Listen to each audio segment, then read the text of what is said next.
muito obrigada. Gostaria de agradecer o convite, né? É sempre muito prazeroso sair um pouquinho fora dos muros lá da Universidade de São Paulo e vir aqui ver o que os nossos colegas estão fazendo, né? O Marcelo, a Camila, e ter uma audiência, né, diferenciada, interessada em nanotecnologia. A parte que me cabe, e foi aquela que eu escolhi para apresentar para vocês, é uma plataforma que eu gosto bastante, né? Óbvio, né? Como pesquisador, a gente se apaixona, né, pela linha de pesquisa da gente. E aí, então, eu trouxe para apresentar para vocês os nanocristais de fármaco, que é um pouco diferente, né, de todos esses trabalhos muito bons, por sinal, dei uma olhada, né, que estão expostos aqui. Então, o que são os nanocristais de fármacos? Ela é uma plataforma que não é uma plataforma matricial, né? Então, o que nós vamos ver hoje? Olha lá, né? Por que nós achamos que os nanocristais de fármacos realmente são uma estratégia, uma abordagem bastante diferenciada no desenvolvimento de produtos farmacêuticos inovadores, né? E como é que funciona isso? Por que ele é tão diferenciado, né? E aí, o que a gente conquista, né, para o nosso paciente enquanto farmacêutica, né? O que a gente conquista utilizando essa plataforma, que é uma plataforma bem interessante? Bom, começando um pouco pelo básico, nós temos que entender um pouquinho, né, da classificação farmacêutica, classificação da farmacopeia, o que é uma substância que tem baixa solubilidade em água, né? Olha só, né? Então, basicamente, a farmacopeia ela diz que em determinadas condições, pH, temperatura, você tem a baixa solubilidade quando uma parte do seu soluto ela precisa ser solubilizada em 10.000 partes do seu solvente. E isso, então, é só uma informação que eu gostaria de que vocês mantivessem ali, né, na memória de vocês. Uma outra informação bastante importante é com relação à classificação biofarmacêutica, que é uma classificação regulatória, né? O professor Amidon, né, da Universidade de Michigan, propôs isso, e as agências regulatórias, né, a nível mundial, elas, em âmbito mundial, elas adotaram. Então, basicamente, para produtos orais, nós temos os fármacos, que eles podem ser com alta solubilidade em água, alta permeabilidade, são classificados como classe 1, né? O classe 2, com baixa solubilidade em água, elevada permeabilidade, o 3, alta solubilidade, baixa permeabilidade, o 4, baixa solubilidade e baixa permeabilidade. E aí, por que eu estou mostrando isso para vocês? Por quê? Dependendo do fármaco, dependendo da sua classificação, a abordagem farmacotécnica ela tem que ser diferenciada, né? E, normalmente, quando nós pensamos em um sistema nanoestruturado ou qualquer nanopartícula, qualquer dessas nanopartículas que estão aí, né, ao redor de vocês, nesses trabalhos bonitos, nós pensamos basicamente, né, em resolver, a gente fala address, né, em resolver, né, a baixa, né, solubilidade em água, principalmente de fármacos classe 2 e 4. Classe 4 já é um fármaco um pouco mais complicado, principalmente para você desenvolver ele via oral, né? Então, porque ele tem a outra limitação, a limitação da permeabilidade. Mas os fármacos classe 2, eles representam ali o arsenal terapêutico que poderia se beneficiar muito, mas muito mesmo, né, de uma base nanotecnológica, ou seja, de um sistema de liberação nanoestruturado. Não me use entrega, gente. Entrega, sistemas de entrega, a gente fala drug delivery, mas quando a gente traduz ao pé da letra, o delivery por entrega, a gente perde a essência farmacêutica da coisa, né? Então, a gente usa sistemas de liberação nanoestruturado, não sistemas de entrega nanoestruturados, né? Então, basicamente, se você tem um fármaco muito complicado, ou seja, ele tem baixa permeabilidade, ele tem baixa solubilidade, faça uma injeção. Faça alguma injeção. Por quê? Porque por via oral a dose vai ter que ser bastante elevada, né? E aí isso complica para o nosso paciente. Então, basicamente, são os fármacos classe 2, né, que nós vamos trabalhar, que nós vamos nos interessar, né? E te garanto que a maioria dessas nanos que estão por aí, exceto uma que eu vi que é classe 4, a maioria dos fármacos que nós temos ali trabalhado, que nós desenvolvemos esses sistemas de liberação, são para fármacos classe 2, né? Então, isso daqui também é básico, né, para a área farmacêutica, e também é uma informação que eu preciso que vocês conheçam para que a gente possa dar continuidade aqui. Bom, então, estou falando de fármacos que apresentam baixa solubilidade em água. Se ele tem baixa solubilidade em água, então, a biodisponibilidade está limitada por essa característica. Porque a outra característica dele é elevada permeabilidade, e aí eu não tenho problema. Então, se eu resolver, né, essa questão, se eu resolver esse problema, esse desafio, então eu posso alcançar um produto que tenha uma maior biodisponibilidade. Então, você pode reduzir a dose, né? O produto pode ter maior eficácia com uma menor dose, consequentemente, pode ter uma maior segurança. E qual é o problema, né? Será que a gente tem muito problema? Olha aí, 40%, né, dos 200 produtos comercializados nos Estados Unidos, eles apresentam baixa solubilidade em água. 33% ali dos fármacos listados na nossa farmacopeia, né, que é algo tão perto da gente. Ali, 75% dos compostos em desenvolvimento e 90%, né, em pipeline. É interessante porque eu convivo com o pessoal lá do meu departamento, a gente tem a parte de síntese, né? A síntese mesmo. Síntese orgânica ali de alguns fármacos, de candidatos a fármacos, vamos assim dizer. Todos com baixa solubilidade em água. Parece que eles, né, combinam, né? Tem baixa solubilidade em água. E aí, óbvio, né, que isso é bastante interessante para a gente, que é de formulação. A gente está com desenvolvimento de processo, desenvolvimento das preparações farmacêuticas. E aí, qual a diferença, né? Por que os nanocristais eles são uma abordagem inteligente, né? Normalmente, o que nós temos, né? O que vocês mais conhecem são as matriciais, ou seja, são as nanopartículas, são sistemas nanoestruturados que a gente chama de matriciais. Então, o que acontece? De alguma forma, ou na coroa, ou no núcleo, ou na coroa e no núcleo, né, você tem ali o fármaco, ou ele está solubilizado, ele está dissolvido, ele está, né, de alguma forma, né, o fármaco está presente naquela matriz.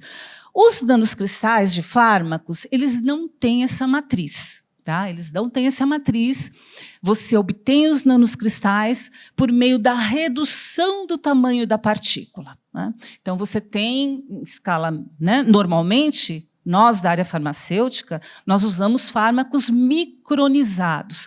Tamanho de partícula, para quem está desenvolvendo um produto e um processo farmacêutico, é algo fundamental, né? Tamanho de partícula, distribuição do tamanho de partícula, isso para a gente é algo básico, né? E o que são os nanocristais de fármacos? Em geral, né, nós usamos o top-down, né? Acho que vocês já ouviram falar do método top-down e bottom-up, né? Como eu tenho uma veia na indústria farmacêutica, trabalhei 10 anos na indústria farmacêutica, eu acredito que esse método aqui, o top-down, é um método, e não é que eu acredito, é um método que realmente a indústria, né, acolheu. Trabalhar com solvente orgânico é um pavor para a indústria farmacêutica. Então, se você estiver desenvolvendo uma nano que, em alguma etapa, tiver algum solvente orgânico, a indústria vai fazer careta. Tá? Então, trate de remover isso, trate de validar essa remoção do solvente orgânico, que o negócio é complicado. Né? Então, olha só, como é que a gente define esse sisteminha?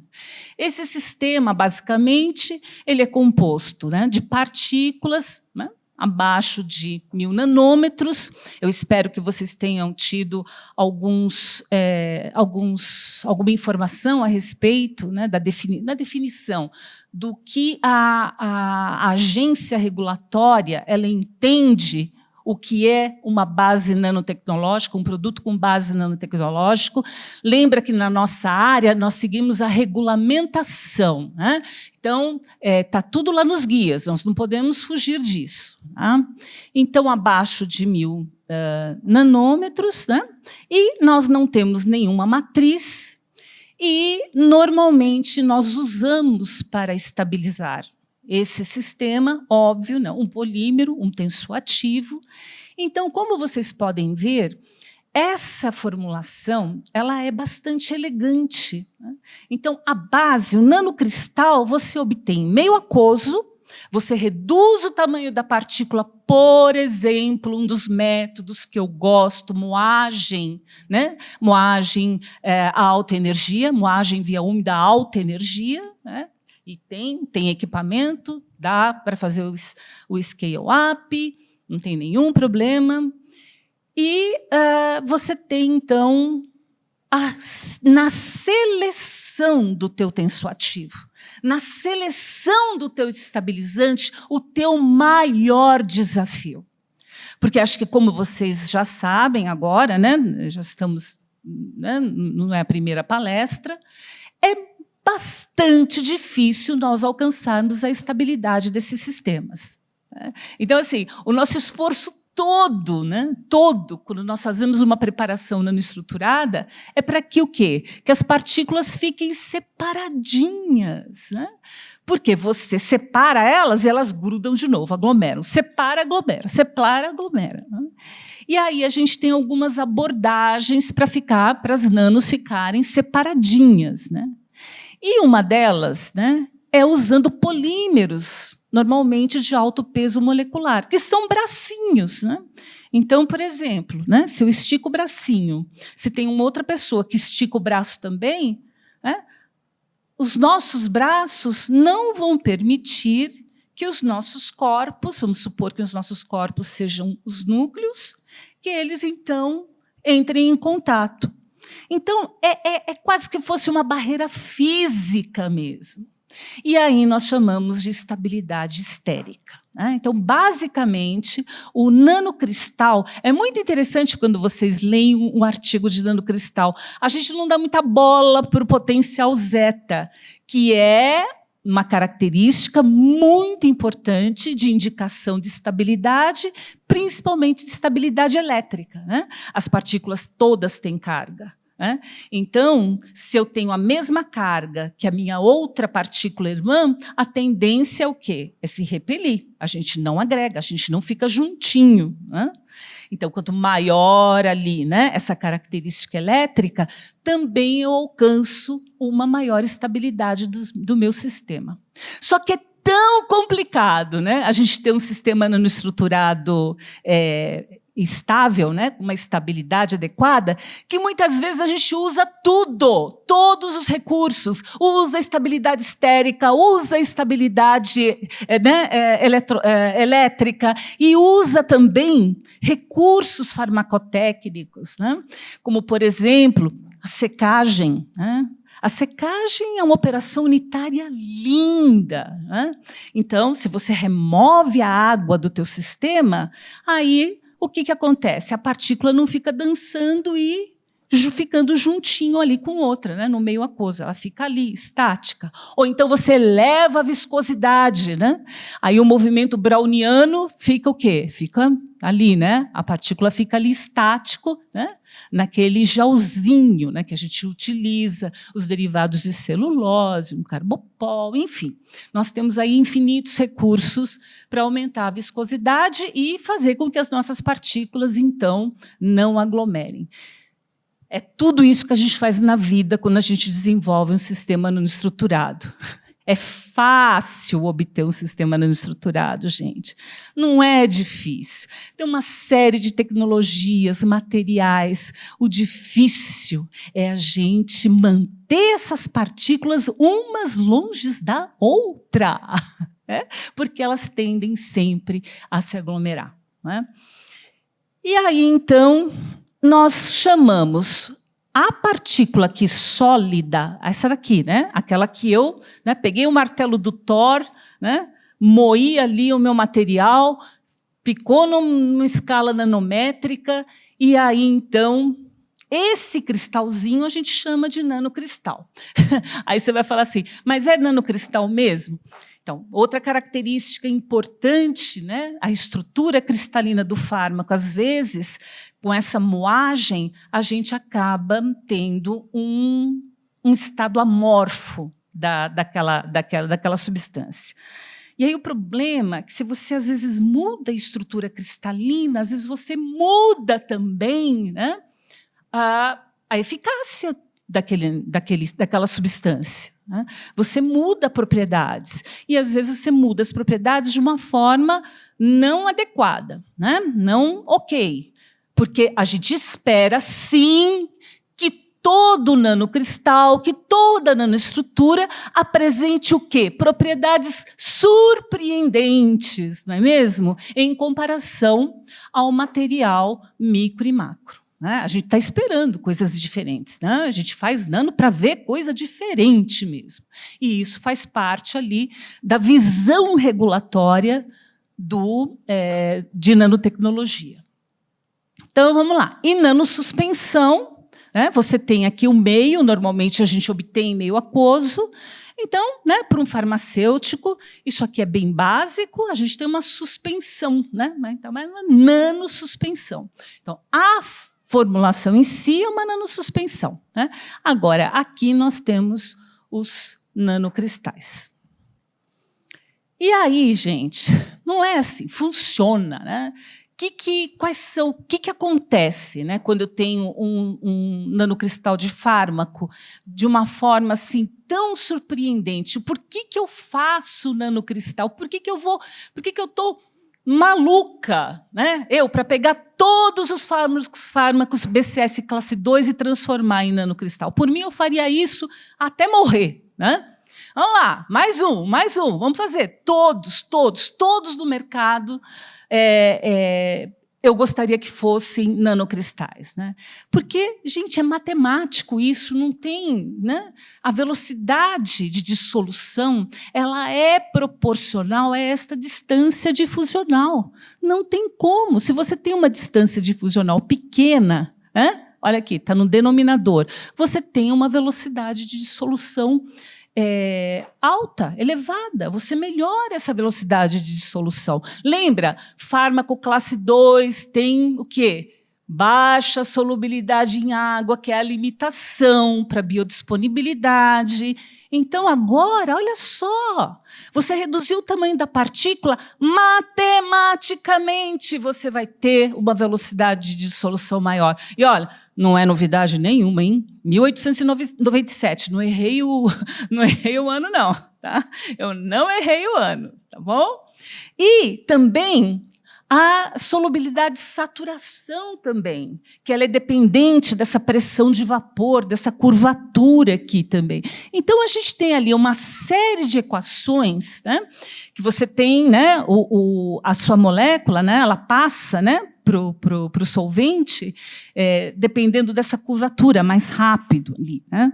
Chama-se, né, a pressão de vapor. Então, essas equações todas, e tem mais outra, do Ostwald-Freundlich, tem uma série de equações que comprovam, que mostram, né, que quando você reduz o tamanho de partícula, você tem esse ganho. Né? A maior velocidade de solução, a maior solubilidade de saturação. E isso é tudo que a gente quer. Principalmente para um produto oral que tenha um fármaco. O quê, gente? Classe 2, não é? Classe 2. Então, a gente quer isso, porque é isso que limita a biodisponibilidade desse fármaco, não é mesmo? E aqui estão as vantagens, né, resumidas de um nanocristal de fármaco. Né? Olha só, né? Então, aqui a solubilidade de saturação né, aumenta, a velocidade de solução aumenta. E aí, gente, tem uma coisa aqui, eu acho muito engraçado, né? Quando é muito básico, a gente não dá muita bola, né? Ninguém fala muito da adesividade das nanopartículas. Fala o seguinte, alguém aqui já brincou carnaval? Lógico, né? Bom, então brincou de carnaval. Agora, brincou carnaval para valer, assim, sabe? Mas brincou mesmo, se produziu, colocou uma purpurina, fez isso mesmo? Quantos dias que vocês levaram para tirar a purpurina depois? Sabe por quê? Porque ela gruda, porque ela é pequenininha, gruda. Agora, imagina o seguinte, imagina você ter, entre aspas, uma purpurina nano, né, que é um fármaco. Né? Aí você administra isso para o teu paciente. Gente, o nanocristal vai ficar lá, daqui não saio, daqui ninguém me tira, vai ficar lá batendo naquele enterócito, até o enterócito tomar alguma atitude. Né? E isso, normalmente, a gente perde, né? Porque é mais chique, né? Falar de velocidade de solução, de Noyes-Witner, é mais chique, né? Falar de velocidade, de solubilidade de saturação. Né? Mas isso é algo fundamental. Quanto menor o tamanho de partícula, maior a adesividade dela em tudo. E aí, isso, sim, é um fator muito importante para o nosso paciente. Né, para a atividade terapêutica do nosso fármaco. Isso é bem interessante. E isso não é só com o nanocristal, não. Qualquer nanopartícula tem aí essa característica. Né? E aí, em função disso, olha só, gente, né, isso é uma coisa também que é algo importante para a gente, principalmente se você está lá na atenção farmacêutica. Você está ali, né, ou prescrevendo, ou né, atendendo ali um paciente na tua clínica de atenção farmacêutica, você vai ter que orientá-lo a tomar esse medicamento de forma correta. E, muitas vezes, você orienta ele ao quê? A tomar o medicamento com estado alimentado, ou seja, olha, né, logo após as refeições, por favor, né, se tome o medicamento. E aí, aqui, se você tem um produto formulado, né, com os nanocristais do fármaco, não há grande diferença entre o estado em jejum e o estado alimentado. Né? Isso é outra vantagem. Né? Então, só tem vantagem. Está vendo por que eu gosto de nanocristal? Vocês estão começando a gostar também, né? Porque não tem como não gostar, é demais, é elegante. Né? Então, lá, né, moe, faz uma moagem via... Né, uma moagem... E tem um esqueminha para fazer. Na época que eu fui no laboratório do professor Rainer Müller, ele estava desenvolvendo um sisteminha... Sabe como é que é alemão, né, gente? Alemão gosta de tudo... bom, bonito e barato. Né? Então, assim, eu gosto muito do povo alemão.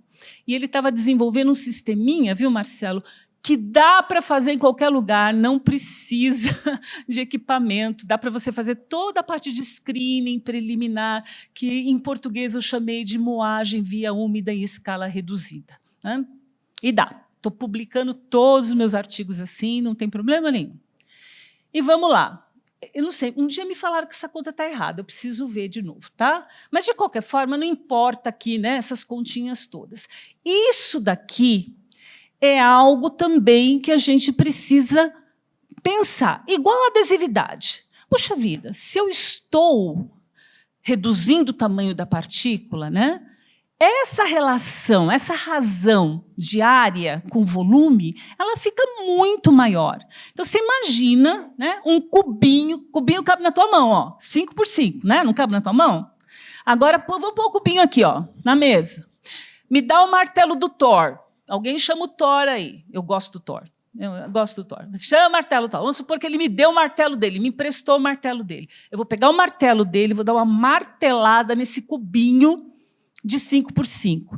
Gente, a área que você pode revestir é 50 milhões de vezes maior. Não é louco isso, se for cubinho de 1 nanômetro por 1 nanômetro? Não é louco isso? Então, olha só, acho que agora vocês estão começando a perceber que nós podemos reduzir a dose do medicamento do nosso paciente, se nós tivermos o quê? Os nanocristais de fármaco. Tá? A gente vai poder reduzir a dose. Né? Tem toda a cara, né? Tem todo o potencial para reduzir a dose. Né? E aí, se você reduz a dose, o que acontece? Você tem mais segurança. Né? O paciente nosso, ele não tem tantos eventos adversos assim. Né? Então, isso anima, né? Anima a gente entrar numa outra era, digamos assim, de produtos farmacêuticos com menor, né, efeitos adversos. E aí, vamos lá. Tem no mercado? Tem no mercado. Eu não estou falando de nenhuma nano, sei lá, né, uma nano de Marte, uma nano que você só faz no laboratório com 10 ml, né? Com rota evaporadora ainda. Né? Não, você não vai fazer isso. Você faz, isso aí está no mercado. E o marco é o Rapamune. Né? É o Rapamune, que é, se não me engano, um medicamento para transplantados, né? Para reduzir a imunidade, para que evite, então, a rejeição do órgão que foi transplantado. Pronto, aí, ó, tá vendo? Estou falando nada de diferente do que já existe. Isso existe. Isso é uma tendência. É para esse lado que a gente precisa ir. Né? E aí, então, você tem aí as vendas, mas isso aí está um pouco desatualizado. Né? E olha só que coisa interessante quando você visita aquelas companhias, aquelas empresas que fazem, né, prospecção de mercado, que fazem, digamos assim, aquela, né, olha, qual é a tendência do mercado em nano, né? O que a gente vai ter? E olha só, os nanocristais, uns dos segmentos analisados nesse estudo, né, prevê um crescimento de 20%, alcançando um mercado de 83,1 bilhões de dólares, né, até 2027. É um mercado que está crescendo, né, crescendo. Oba! Estamos surfando na onda certa, né? Porque tudo que a gente quer quando a gente desenvolve uma nano é que ela tenha uma aplicação real, né? Que ela vá para o mercado, né? Que ela alcance o nosso paciente, que você seja um agente transformador da sociedade, né? É isso que a gente quer, né? Então, estamos lá, estamos surfando certo. Vamos lá. E aí, bom, aí, né, não tem jeito, né? Eu tenho que mostrar, né? Tenho que mostrar o que eu fiz, né? Eu não ia passar por aqui, né, sem falar, ó, gente, né, tem algumas coisas interessantes. Eu publico bastante. Esse ano vou publicar mais 3 artigos. Eu estou assim animadíssima, né? Esse foi o primeiro, tá vendo? 2015. Tinha acabado de vir da Universidade Livre de Berlim, né? Aí adivinha o que eu fiz? Escolhi um classe 4. Escolhi o mais difícil como primeiro. Não façam isso, tá? Não façam isso. Não façam, não peguem o classe 4. Comece com classe 2, tá? Aí, esse meu aluno, foi meu primeiro aluno de doutorado, falou assim, professora, vamos fazer um nanocristal, então, de furosemida. Eu falei, furosemida? Não, eu quero fazer de furosemida. Tá bom, vamos ver lá. Tal. Quando eu vi, era um classe 4, né? Mas e aí? O que aconteceu? Né? Então, a gente conseguiu reduzir, o método é aquele que eu falei, né? Moagem via úmida em escala reduzida, e aí a gente obteve ali, né, um tamanho de partícula de 231 nanômetros, um PDI muito bom para nanocristal. Não pensa que nanocristal a vida é fácil, não é, né? E aí a gente conseguiu reduzir até 30 vezes do tamanho original da partícula. E aí a gente tem a permeabilidade também como limitação, né? Então, o que a gente tem? Acho que vocês conhecem a furosemida, que é um antihipertensivo, não? Então, que bom que vocês não conhecem, né? Está todo mundo bem aqui, faz exercício, não tem problema de pressão alta, não é isso mesmo? Maravilha.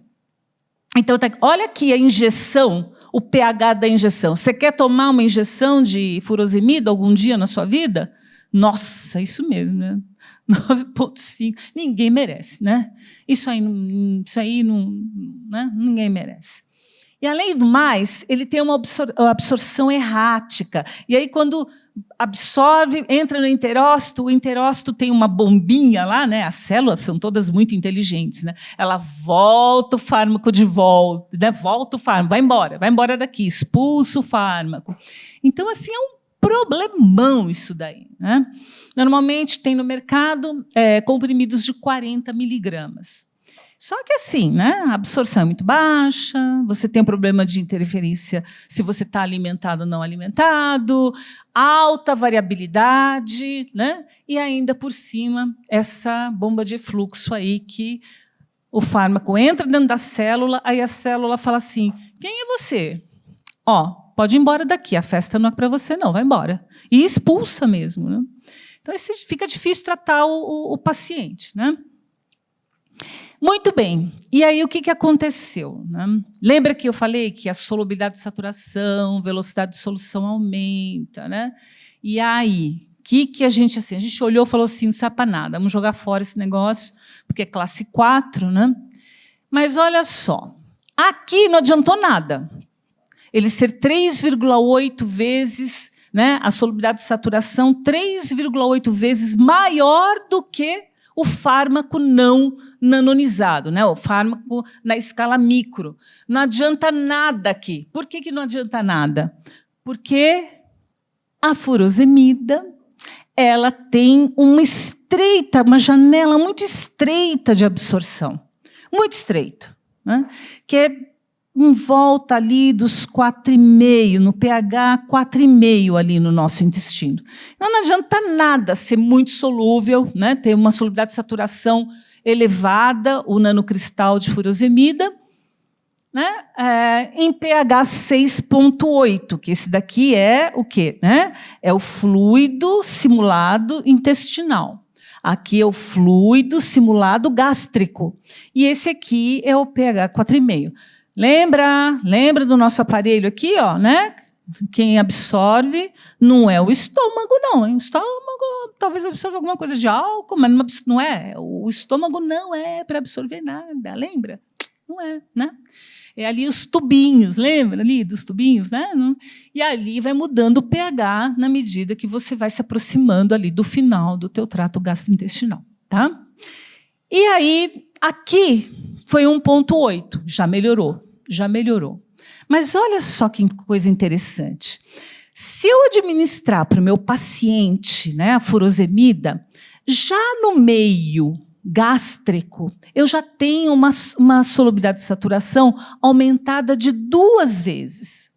Então, o que acontece? Você administra ali o comprimidinho, ali no teu estômago o nanocristal já vai alcançar uma solubilidade de saturação bem maior, né, comparando com o fármaco não, né, na forma micro, na forma de micrometro, né?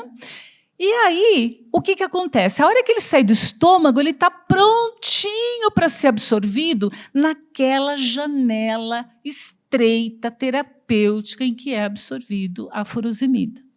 Então, a gente tem um ganho potencial aqui, tá? Tem um ganho potencial, né? Vamos lá. Outra. Essa eu gosto. Esse aqui eu gosto. Ai, que pena que eu não trouxe o meu artigo com o Rainer Miller do colírio. Puxa vida, é que é tanto artigo.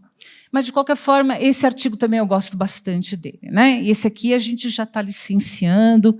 Gente, rifampicina é um negócio muito complicado, né?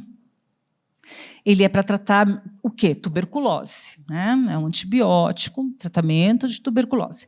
E o problema dele, gente, o problema da rifampicina é a estabilidade. Gente, vocês sabem que estabilidade é palavrão para a gente na área farmacêutica, né? Estabilidade é algo que a agência regulatória ela pega em cima para valer, né? E ela tem estabilidade na luz, ela tem estabilidade quase, né, no meio aquoso, ela sofre hidrólise, né, UV, ela é realmente muito complicada, a rifampicina.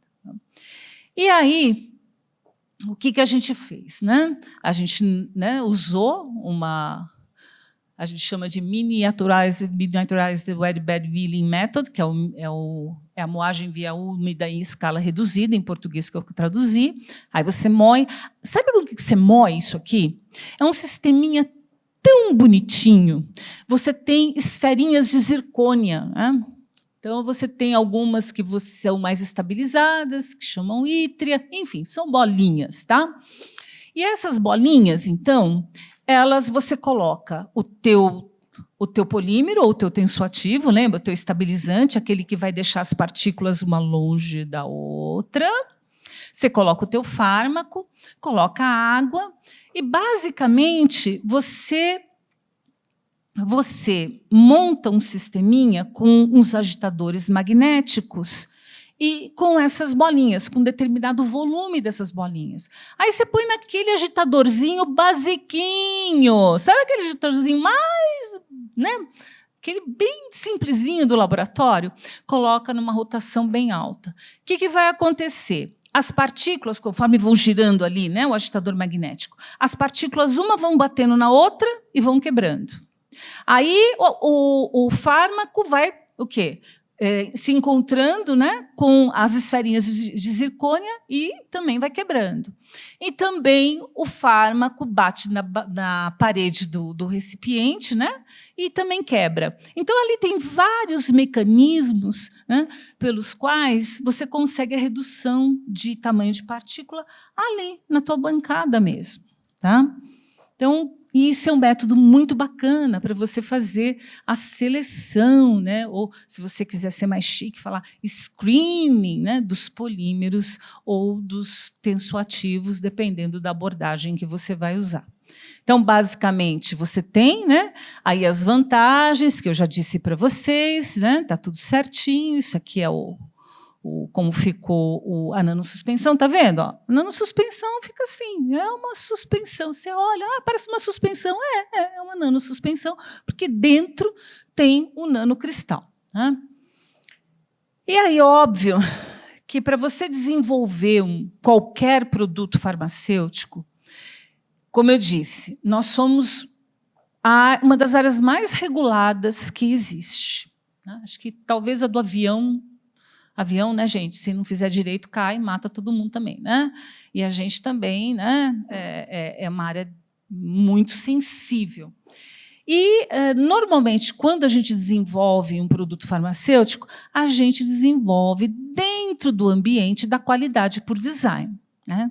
Então, isso também é uma abordagem regulatória. A gente tem que desenvolver dentro de uma abordagem regulatória, que é bem sofisticada, você acaba não usando todas as ferramentas, né, porque você, dentro da academia, não faz um desenvolvimento todo, mas você tem que usar algumas ferramentas que são importantes, que eu vou mostrar para vocês. E aí, olha só, né, a gente liofilizou, o potencial zeta aqui, ó.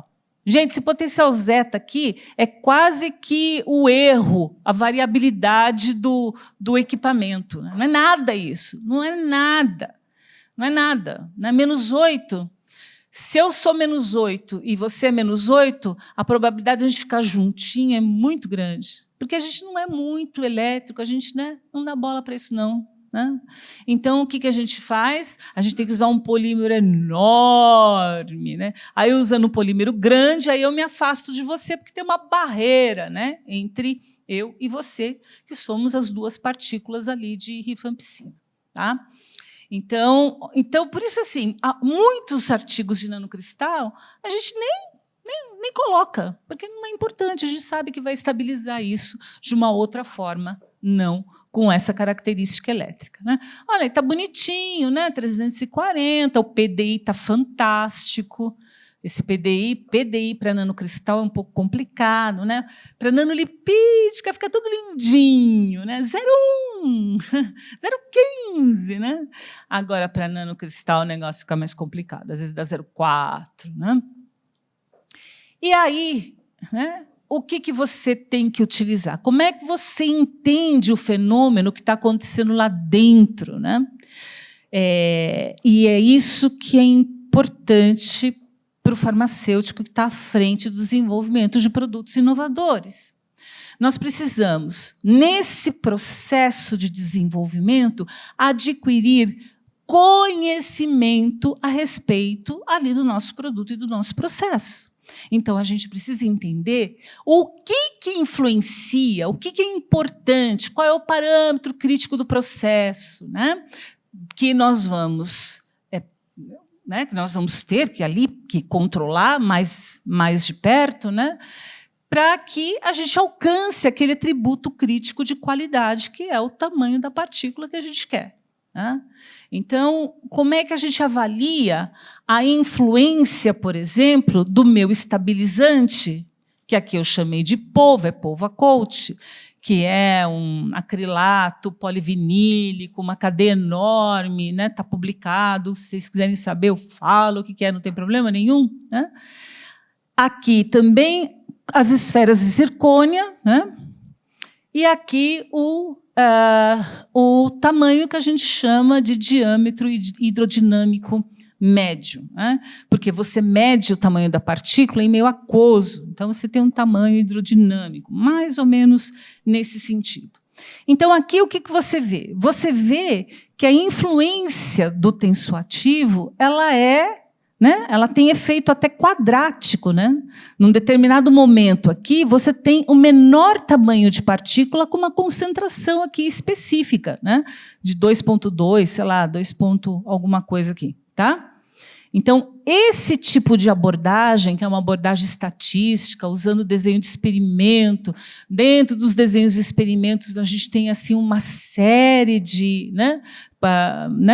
Tem superfície de resposta, tem um planejamento fatorial mais convencional, você tem uma série de ferramentas estatísticas que te permitem, né, entender a influência do polímero e do tensoativo que você está usando no tamanho da partícula, a influência ali do volume das esferas de zircônia no tamanho da partícula. Então, gente, outra tarefinha também, né, para nós farmacêuticos, né, entender um pouco de estatística. Horrível, né, estatística. A gente está na área biológica, né?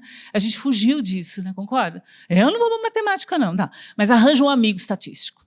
É sempre assim, parece que a gente tem que ter um amigo médico, advogado, e na área farmacêutica, ao contrário. A gente tem que ter um amigo estatístico, um matemático, né?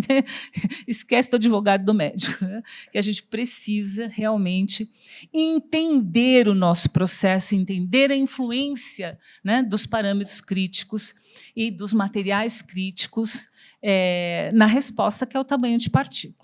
Isso faz parte do ambiente de qualidade por design, não sou eu que digo, são todas as agências regulatórias do planeta. Tá? Sou eu, não. Então, vamos lá. Tem que entender um pouquinho de qualidade por design. O que eu fiz de errado? Sumiu, voltou. Tá. E aí, olha que interessante, né? Nós comparamos essa formulação com a FURP. Né? A FURP ela tem uma suspensão convencional de rifampicina pediátrica, né? Bem interessante. E aí, né, olha só, por que o teor olha só, a nossa nanosuspensão ela tem o dobro da concentração do produto da FURP. O dobro. Né? O dobro. Por quê? Aumentou a solubilidade de saturação, aumentou a velocidade de solução, lembra? Pois é, né? E aí, aqui, gente, É um produto tão ruim, tão ruim, tão ruim, o Gidel que me perdoe, porque o Gidel é o diretor do desenvolvimento lá, é meu amigo, eu posso falar, né? Ele sabe que eu falo assim, então está tudo em casa. Que, para você ressuspender esse negócio da FURP, acho que você tem que ficar assim umas 2 horas, né? Porque é uma suspensão, né? E aí, até mesmo ali, né, o teor acaba, né, saindo um pouquinho fora, né? Então, e a nossa não, a nossa fica linda, bonita. A gente já tem estabilidade disso aí mais de 24 meses. Isso aí é um produtaço. E aí, óbvio, né, vamos avaliar a solubilidade de saturação, né? Não é isso? O nanocristal ele é para isso, né? Para melhorar isso. Então, vamos lá, né? E aí aumentou, olha aí, né? Aqui a rifampicina 0,31, aqui esse negócio 0,92, aqui no pH 6, 0,95, aqui não aumentou nem tanto, né? Aqui 1,37, 2,13, aí aqui 1,89, 2,267. Ou seja, no geral aumentou. Tá? Aqui aumentou 3 vezes, 1,6, 1,5, 1,4, né? Então, assim, aumentou. Principalmente aqui, aumentou. Esse aumento aqui, legal. E aí, a gente fez uma eficiência de dissolução. E olha só o nosso produto, né? Porque o que você quer? Quando você está tratando uma infecção, gente, às vezes nós temos horas. O paciente pode ir a óbito em horas, porque as bactérias crescem, lembra? Em progressão o quê? Geométrica, né? A bactéria cresce, né? E aí a gente precisa que o nosso medicamento funcione rápido, né? Se for via oral, também ele tem que agir rápido, não é porque via oral não vai agir rápido, né? Então, assim, esse é o perfil, né, da FURP e o nosso assim, ó, tá vendo, né? Então, isso mostra que a gente tem um perfil mais definido, né, de dissolução desse produto, e isso seria um ensaio in vitro, né, talvez prevendo uma possibilidade de correlação in vivo. Tá? Vamos lá. Esse daqui eu gosto muito. Acho que eu não falei para vocês, eu amo colírio. Eu amo colírio. Eu trabalhei 10 anos numa empresa de colírio, tudo que eu sei de indústria farmacêutica é de colírio. Então, cada vez que chega lá um aluno falando, professora, eu quero trabalhar com colírio, eu fico toda feliz, né? Então, vamos lá, óbvio, né? Lá no Rainer Miller, em Berlim, eu fiz um colírio também, né? Porque eu fui lá, podia escolher, fiz o que eu quis. E eu tenho alguns doutorandos e mestrandos, por incrível que pareça, que gostam de colírio. Porque areazinha difícil, né? Ninguém pensa em colírio, não é mesmo? Na área oftálmica, ninguém pensa. Aí, castigo, está todo mundo ali grudado no celular, todo mundo vai ficar com o olho seco, todo mundo vai precisar de produto, tá? É castigo, né? Tá vendo? E aí, então, a gente desenvolveu... isso foi legal, porque esse aqui é o pessoal, acho que é de Araraquara. Cadê a professora de Araraquara? Está aqui. Cadê ela? Aqui a Zanin. Tá. Isso aqui é o aluno da professora de Araraquara, né? Eles sintetizaram, né, a partir da talidomida. Esquece, não é usar talidomida, tirou a parte teratogênica da talidomida, tá? Mas eles desenvolveram, né, um composto, tá, que é isso daqui, é um derivado do glicocorticoide com um grupo fitalimida, que foi extraído da talidomida, e aí a gente desenvolveu um nanocristal catiônico, né, muito interessante. Aí eu vou dizer por quê. Eu preciso que vocês me falam quando eu tenho que parar, porque eu não paro. É um negócio incrível. Eu começo a falar e não paro. Cadê? Você me mostrou alguma coisa? Faltam 5 minutos? Está vendo? Eu falei que eu gosto de nanocristal. Eu, por mim, falava a tarde inteira. Né? Tá bom. Mas deixa eu apresentar só o colírio. Aí eu paro, porque tem mais uns 30 aqui negócio. Né? E aí, então, olha só, né? Tem uma característica do nosso olho muito interessante, que é o nosso filme lacrimal. O nosso filme lacrimal, ele tem uma substância chamada mucina, que é uma glicoproteína de alto peso molecular, que é negativa. E aí, se você faz uma partícula positiva, o que você tem? Você aumenta ali o tempo de retenção. Olha, só por ser pequenininho, só por ser tamanho nano, né, você já tem um maior tempo de retenção no olho. E eu não sei se vocês sabem, né? Produto oftálmico, principalmente preparações, suspensões, né, líquidas, né, que são os colírios, acho que é o pior produto que existe no planeta, né? Porque você coloca, o que acontece? Escorre, né? Cai tudo, né? Esse negócio que você coloca, aí você tem que colocar 5 vezes por dia, não tem? Gente, você imagina? Né? Você imagina tratar uma criança, um animal, um idoso, mesmo a gente esquece, né? Então, é um horror. Todo colírio deveria ser com base nanotecnológica. Todo colírio. Né? E vai ser. A gente já tem uns exemplos no mercado. Né? Todo mundo já ouviu falar do Restase? Né? É a primeira ali, né? Uma nanoemulsão bem basiquinha. Cara para burro. 99% é água. Caro, né? Ou a indústria ganha, né? Ganha dinheiro a indústria. E aí, basicamente, a gente fez o nanocristal. E eu costumo dizer que esse nanocristal ele queria ser colírio mesmo. Essa substância ela queria ser colírio. Ela nasceu para ser colírio. Ela não sabia, mas ela nasceu para ser colírio. Porque olha só como é que a gente estabilizou esse nanocristal com esse tamanho aqui de partícula tão pequena. Nós estabilizamos ele com um amônio quaternário, que normalmente, só isso, com amônio quaternário. E o amônio quaternário ele é utilizado como um sistema conservante de produtos oftálmicos. Então, olha só, a gente conseguiu estabilizar essa nanosuspensão com o amônio quaternário, que já é aprovado para colírio, e com a concentração também aprovada pela parte regulatória, que você não pode usar muito, né? Vocês lembram a história dos tensoativos, catiônicos, não iônicos e aniônicos? Os melhores, aqueles que têm menor toxicidade, são aqueles não iônicos. Então, se eu tenho alguma coisa catiônica e aniônica, nós temos que tomar muito cuidado. Né? E aí, fizemos também, enfim. Aí a gente também acabou trabalhando com reposicionamento de fármacos, né, que é antihelmínticos, e que é algo assim bastante interessante, porque se você consegue reposicionar um fármaco para um outro tratamento, você já pula aí, né, algum tempo, você já alcança ali, né, algum patamar do teu desenvolvimento. Melhor do que ficar, né, sintetizando a molécula ali lá do início, que aí demora uns 20 anos para virar medicamento, se virar. Né?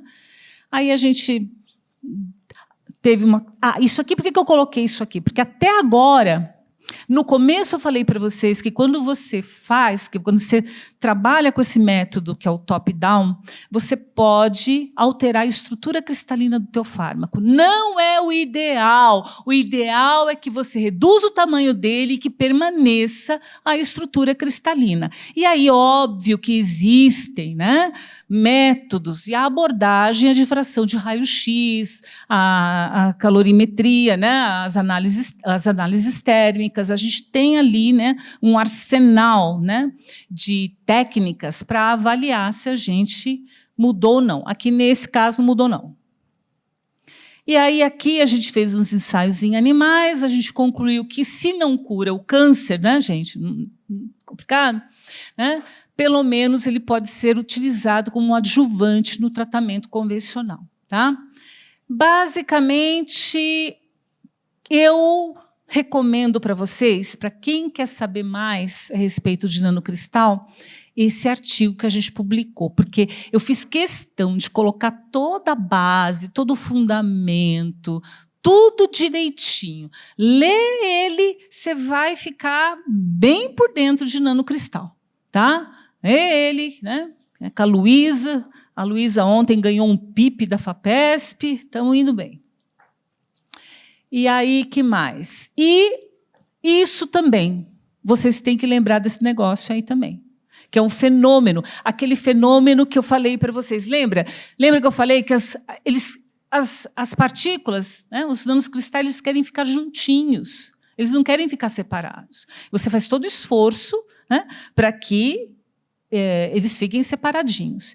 E aí, na verdade, quando a gente chega no laboratório, a gente fala: o que você vai fazer? Você vai fazer nano? Bom, fazer nano, eu vou fazer nano, mas eu vou o quê? Eu vou lutar contra esse fenômeno aqui. Me dá a armadura, minha espada, porque é contra esse fenômeno aqui que eu tenho que lutar.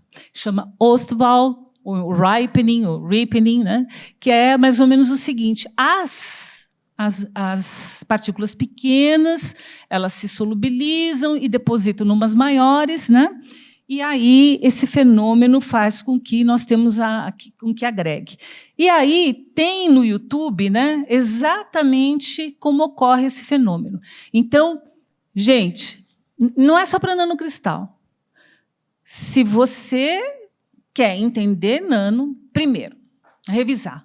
Você precisa ir lá no guia da FDA e entender que nano precisa ser construída, né? O que é um produto com base nanotecnológica? Aquele que você deseja fazer. Ele é engineered, né? É construído, tem que ter até 100, pode ter mais que 100, desde que você observe propriedades excepcionais, surpreendentes, diferentes da escala micro, né? Você tem que saber dos métodos top-down, bottom-up, né?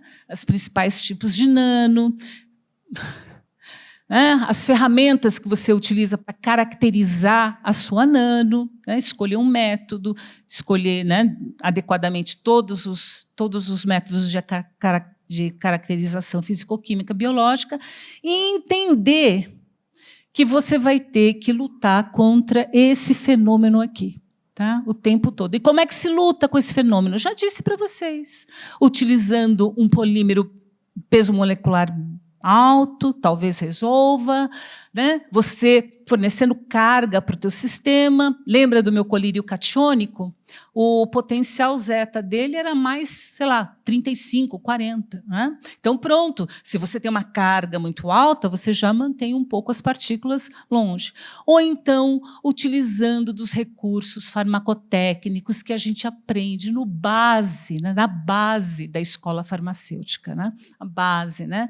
Utilizando todas essas matérias-primas que cada vez estão melhores, com tecnologias avançadas, né? Ou aumentando a viscosidade, secando. Ou seja, a gente está, assim, lutando com a nossa espada, né, contra esse fenômeno. Então, eu convido vocês a entrar nesse negocinho aí, entender o YouTube, entender esse fenômeno que está acontecendo. Tá bom, gente? Desculpa se eu passei da hora, gente. Mil desculpas.